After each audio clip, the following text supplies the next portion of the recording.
നമ്മുടെ കോഴിക്കോട് ബീച്ചിൽ എപ്പോൾ പോയാലും ബീച്ച് സൈഡിലെ കടകളിലൊക്കെ കാണുന്ന ഒരു ഐറ്റം ഇല്ലേ, കാടമുട്ട ഫ്രൈ. ഇന്ന് ഞാൻ അതാട്ടോ ഉണ്ടാക്കാൻ പോകുന്നത്. ബീച്ചിൽ എപ്പോൾ പോയാലും വാങ്ങി കഴിക്കാൻ ഒരുപാട് ഇഷ്ടമുള്ളൊരു ഐറ്റം കൂടിയാണിത്. ഇതിലെ മസാലകൾ കൂടാതെ ഇതിലേക്ക് വേണ്ടത് കാടമുട്ട, ഒരു വലിയ ഉള്ളി ചെറുതായിട്ട് അരിഞ്ഞത്, കുറച്ച് മല്ലിയില അരിഞ്ഞത്, പിന്നെ കുറച്ച് കറിവേപ്പിലയും. ഇപ്പോൾ ഞാൻ പാൻ വെച്ചിട്ടുണ്ട്. കുറച്ച് വെളിച്ചെണ്ണ ഒഴിച്ച് അതിലേക്ക് 2 സ്പൂൺ മുളക് പൊടിയും 1 സ്പൂൺ ചിക്കൻ മസാലയും കൂടി ഇട്ടിട്ടുണ്ട്.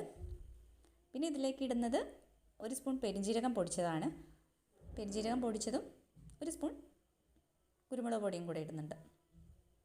പിന്നെ പാകത്തിന് ഉപ്പും. ഇതിന് ശേഷമാണ് ഞാൻ സ്റ്റൗ കത്തിച്ചിട്ടുള്ളത്. സ്റ്റൗ കത്തിച്ച് പാൻ വെച്ചു. എന്നിട്ട് ഈ മസാലകളെല്ലാം കൂടെ നന്നായിട്ടൊന്ന് മിക്സ് ചെയ്തെടുക്കുന്നുണ്ട്. ഇത് മിക്സ് ചെയ്തെടുക്കുന്നതിൻ്റെ കൂടെ തന്നെ ഞാൻ കുറച്ച് കറിവേപ്പിലയും കൂടെ ഇതിലേക്ക് ഇടുന്നുണ്ട് കേട്ടോ. കറിവേപ്പിലയും ഈ മസാലകളും എല്ലാം കൂടെ നന്നായിട്ടൊന്ന് മൂത്ത് വരുന്ന സമയത്ത് നമുക്കിതിലേക്ക് കാടമുട്ട ഇടാം കേട്ടോ. അപ്പോൾ ഇതാ ഈ മസാലയും കറിവേപ്പിലയും എല്ലാം കൂടെ നന്നായിട്ടൊന്ന് മൂപ്പിച്ച് വരുന്നുണ്ട്. അപ്പോൾ ഞാൻ ഇതിലേക്ക് കാടമുട്ട ഇട്ടിട്ടുണ്ട്. ഇനി ഇതെല്ലാം കൂടെ നന്നായിട്ടൊന്ന് മിക്സ് ചെയ്തെടുക്കുന്നുണ്ട്. ഈ കാടമുട്ടയുടെ എല്ലാ ഭാഗത്തും മസാല മൊത്തം പിടിക്കുന്ന രീതിയിൽ നന്നായിട്ടൊന്ന് യോജിപ്പിച്ച് വെച്ചിട്ടുണ്ട്. പിന്നെ നമ്മൾ അരിഞ്ഞ് വെച്ചിട്ടുള്ള ഉള്ളിയാണ് ഇതിലേക്ക് ചേർത്തത്. ഉള്ളി ചേർത്തിട്ട് വീണ്ടും നന്നായിട്ടൊന്ന് ഇളക്കി കൊടുത്തിട്ടുണ്ട്.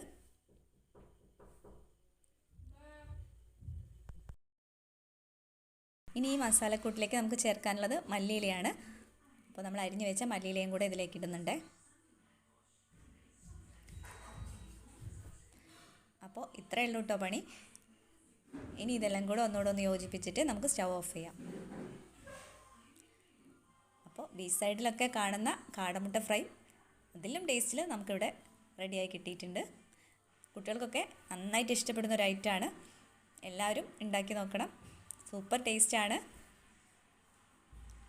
ഇനി ഞാനിത് ഒരു ബൗളിലേക്ക് സെർവ് ചെയ്യട്ടെ കേട്ടോ.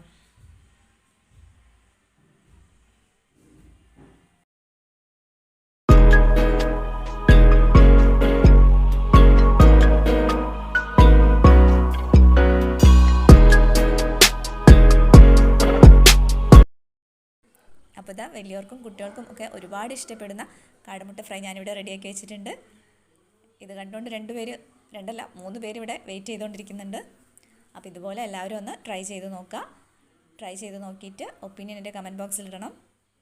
വീഡിയോ ഇഷ്ടപ്പെട്ട എല്ലാവരും ലൈക്ക് ചെയ്യണം, കമൻറ്റ് ചെയ്യണം, ഷെയർ ചെയ്യണം, സബ്സ്ക്രൈബും ചെയ്യണം. അപ്പോൾ ഓക്കെ, ടാറ്റാ, ബൈ ബൈ.